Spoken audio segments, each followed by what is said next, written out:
A sociedade civil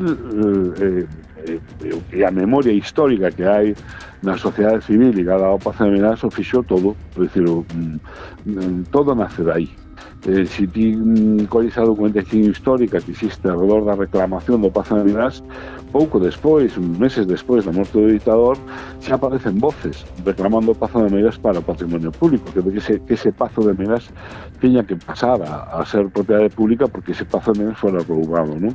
Cando comenzamos que a divulgación social na sociedade existía pois unha sociedade dividida, que unha parte da sociedade falaba dun agasallo, non? E incluso se repetía ese mantra de Santa Rita, Rita, lo que se non se quita, e logo estábamos aquelas persoas que defendíamos claramente que eso non tiña dúbidas de que fora un expolio, non?